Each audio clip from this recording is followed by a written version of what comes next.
पहले जैसे दिमाग में आता है कि सेकंड बेस मॉडल क्या रहता है, most value for money variant जैसे लोग गिनते हैं, तो क्या ग्रैंड विटारा का ये जो डेल्टा वेरिएंट है वो कारगर साबित होगा कि नहीं। पहली बात मैं अगर बता दूँ, जैसे सिग्मा वेरिएंट आप एकदम प्रेफर करते हैं तो उसमें डेडिकेटेड बटन्स दिए हुए हैं और वो बटन एक प्रॉपर वायरिंग और कपलर से कनेक्ट होकर एक इंफोटेनमेंट सिस्टम के साथ सटीक हो जाता है। मेरे सिटी में अगर बेस मॉडल के बारे में बात करूँ तो वो लगभग पड़ती है 12 से सवा 12 लाख विदाउट एसेसरी, जो प्रॉपर आरटीओ और इंश्योरेंस के साथ होता है।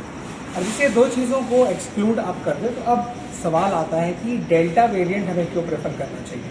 तो सबसे पहले मैं बता दूं, डेल्टा वेरिएंट और जो सिग्मा वेरिएंट में सबसे मेजर जो डिफरेंस आपको पड़ेगा वो पड़ेगा इंटीरियर में।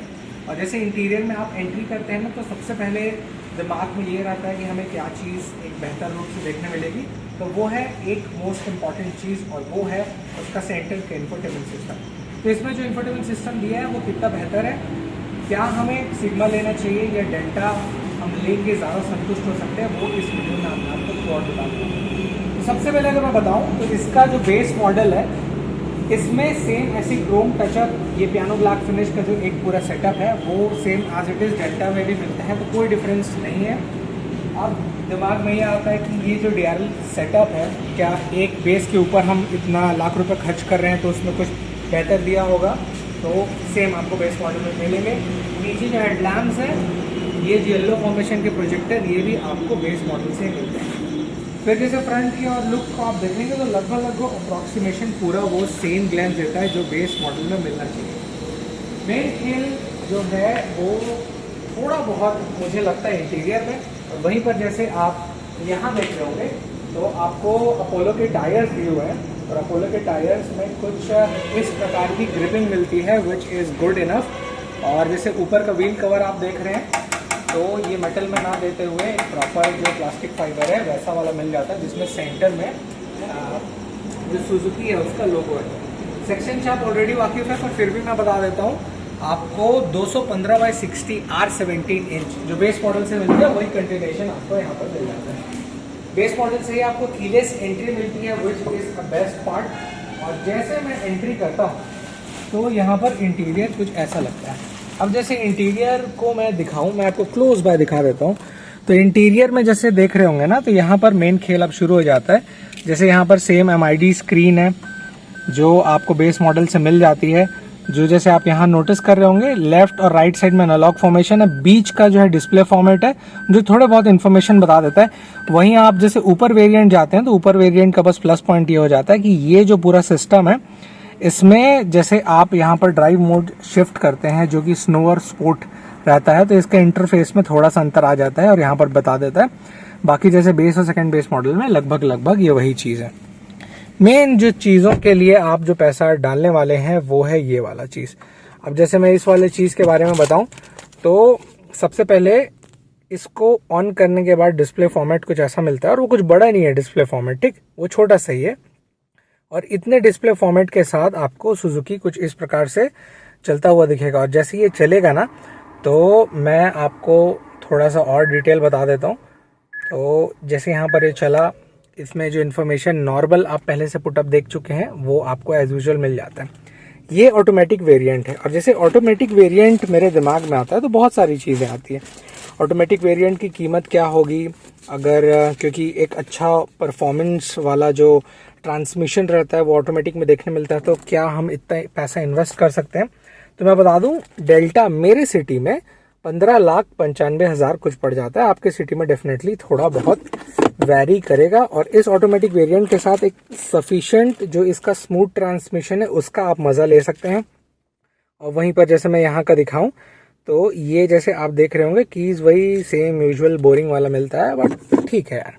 अब मेन पैसे जब इसके लिए दे रहे हैं तो दिमाग में ये उठता है कि क्या क्या चीज़ें हमारे लिए सही होगी। मेरा मानना है कि बेस मॉडल ही सबसे ज़्यादा प्लस पॉइंट रहेगा, क्योंकि ये जो सेटअप है इससे कई ज़्यादा बड़ा स्क्रीन आप उतने पैसे के डिफरेंस में लगा सकते हैं। फिर जैसे मैं यहाँ की तरफ दिखाऊं तो ये वाला मैं थोड़ा सा फोकस कर देता हूँ। तो ये वाला जो मेजर पार्ट रहेगा सेंटर में,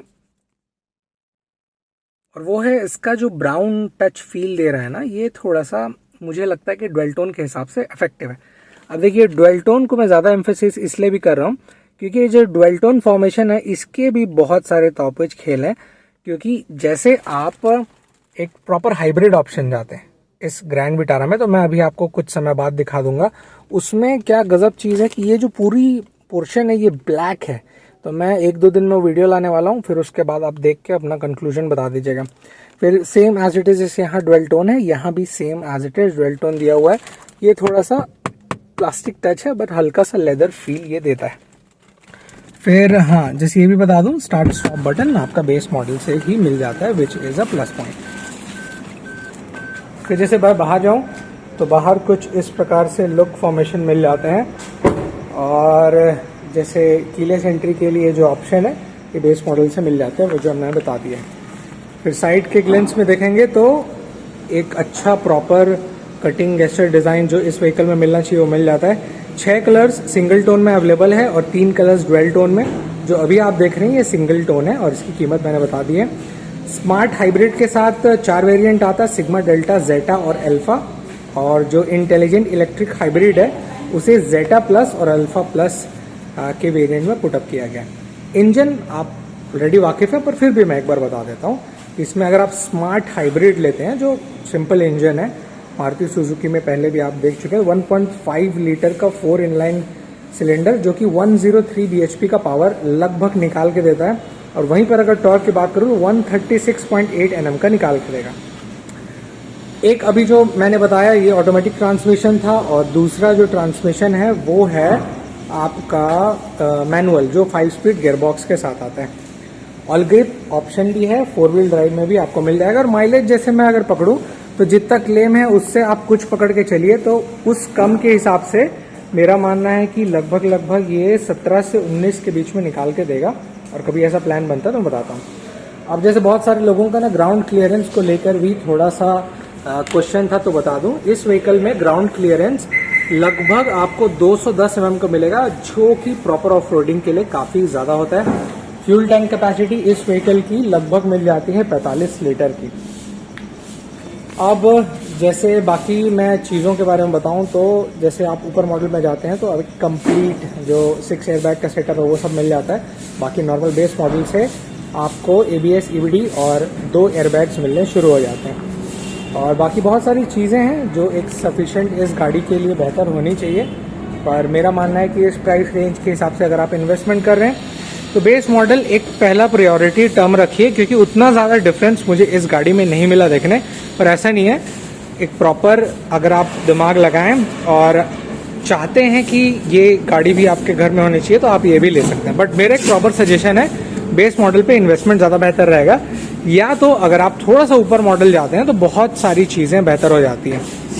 जैसे ये 4 वेरिएंट में डिवाइड है ना, तो थोड़ा सा जैसे आप ऊपर जाएंगे तो आपको जो अल्फा और उसके जस्ट नीचे वाले में प्लस पॉइंट ये हो जाता है कि एक सनरूफ मिलता है।